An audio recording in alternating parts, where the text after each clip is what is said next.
Hello everyone, and welcome to my Days of Our Lives Today channel. I hope everyone is having a wonderful day. Before we begin, please hit the subscribe button and give this video a thumbs up. Should Brady have been with Kristen? Brady tore the custody papers right in front of Kristen. Our TV fanatics, Jack and Christine, are joined by My Hourglass, a Days of Our Lives fan community, to discuss whether Leo and Gwen's friendship will last, Wendy's decision to choose Trip over Johnny, and Alex living across the hall from Stephanie and Chad. Lonnie also found Ab. Will she, however, be able to save him? Should Brady have signed the paperwork giving Kristen joint custody of Rachel? He most likely should have. Personally, I believe Rachel is doomed in either case.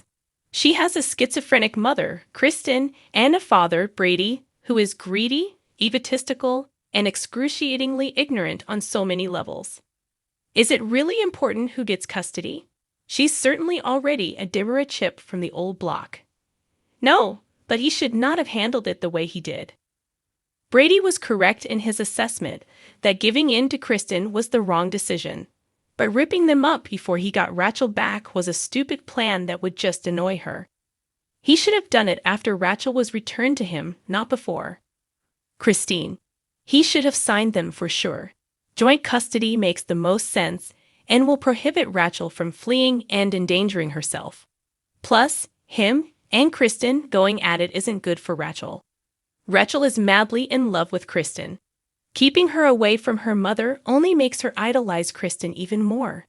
That will only change, if it ever does, if she can see Kristen's defects for herself. Brady, on the other hand, is almost as vicious and insane as Kristen. Although I don't want her Soras too soon, I am looking forward to the entertainment a grown-up Rachel will provide. Dimitri wants to marry Gwen because of his inheritance, but he continues to have an affair with Leo. Do you sympathize with Gwen? Gwen has been around for a while now, and I still don't view her as a vital character on the program. She doesn't get along with the other characters and is difficult to feel sorry for. Just my 2 cents. Jack, not at all. Gwen is oblivious to Dimitri's deceptions. Leo isn't the only one who has attempted to warn her that Dimitri is going too quickly, but she refuses to listen. I believe she is aware, on some level, that her love story with Dimitri is fictitious, but refuses to confess it. Christine? Yeah, I feel bad for her. Gwen should be smarter than this, but given her upbringing, she's so eager for someone to want and love her that she's wearing blinders. The impending crash will be excruciating. Is there a chance Gwen and Leo's friendship will survive Dimitri, or will this be the end of it? Perhaps if he told her the truth now instead of waiting for it to blow up later. But this is a soap opera, so that's not going to happen. Unless they mess with DVL and surprise us all. Jack. Look how long these two have been buddies after they both put each other under the bus and landed their BFF in jail. So if they can get through that, they can get through anything. Plus, I'll be devastated if they don't make it through this, so they had better, even if Leo's behavior was appalling. Christine. Oh, they had better get it through this. Leo and Gwen's friendship is my favorite on the program. If I can't have my Leo and Gwen banter, I'll be devastated. I hope Leo tells Gwen the truth and she still marries Dimitri for money. Gwen can be wealthy. Leo can have fantastic sex, and everyone can be content. Alex is being relocated across the hall from Stephanie and Chad. Do you like or dislike this scenario? I don't like it or dislike it. When Stephanie and Chad are too happy for a soap, a triangle is frequently inserted into the mix. I just hope it's done well and that it's not too unpleasant to watch. Jack, these sitcom-like events irritate me. It also gives Stephanie far too many chances to end up in bed with Alex instead of Chad. Do not wish. Christine, I'm not sure. Chad and Stephanie are uninteresting. Adding Alex to the mix and turning this into a love triangle increases their interest marginally, but not significantly. They don't seem to have anything else planned for these characters, so we're stuck with this. I really hope it's more fun than I anticipate. Wendy opted for Trip over Johnny. Was this the best decision? Wendy is correct about Johnny and Channel. I sincerely hope they reconcile since they had a lot of chemistry. Trip should be with someone more intriguing, in my opinion. I'd like to see him connect with other characters. Outside of the odd interaction with Steve, he's generally been limited to Wendy and squabbles with Johnny. Jack. Choosing nobody and focusing on her neglected career was the correct decision.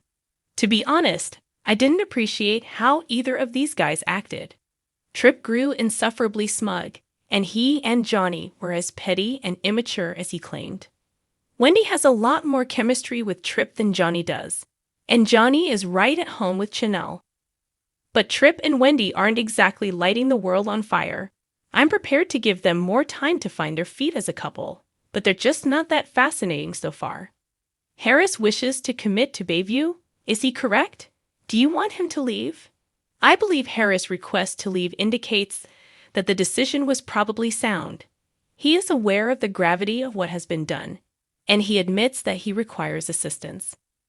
I believe he should leave, and I'm assuming this is a possible setup to bring Ava back because the actors have a past.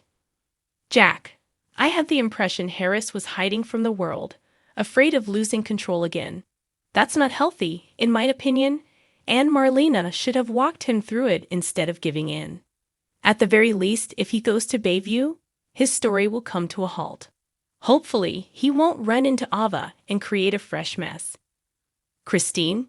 Harris has murdered several individuals. If he doesn't trust himself, then a stay at Bayview under intensive care to reassess his mental health wouldn't be a terrible idea. And if he went there and didn't return to Salem, I'd be fine with that as well. Lonnie discovered Ab. Do you believe this rescue will be successful? As much as I'd like to believe it, I don't believe things will go easily. It never does. And she probably didn't tell anyone where she was going or why, so no one will know why she got there even if they track her ankle monitor. Jack. Certainly not. Lonnie is no longer a police officer. In reality, she is scheduled to return to prison within the next few hours. Lenny cannot arrest or even subdue Whitley if she returns home before she gets Abe out. And she may face additional charges for smashing down her door because, once again, she is no longer a cop and cannot claim exigent circumstances. Abe is severely sedated and probably has no idea who Lenny is, so getting him to move will be a huge effort as well. Lenny should have at the very least summoned Jada to accompany her to Whitley's place. She requires assistance and the ability to make arrests. Christine. Oh, we know nothing about this is going to go well. Whitley is bound to come home and beat Lainey or drug her as she did Abe. Lonnie will then be in trouble for missing her deadline to return to prison. We're probably in for another week of turmoil before Abe is truly saved. What irritated you the most this week in Salem? Marlena's haughty and condescending demeanor is really irritating. I'm not a fan of her hypnosis moments. Eric and Nickel were also a little monotonous to watch. Finally, I despise what the writers are doing to Sean. He's Beau's kid, and this is completely out of character for him.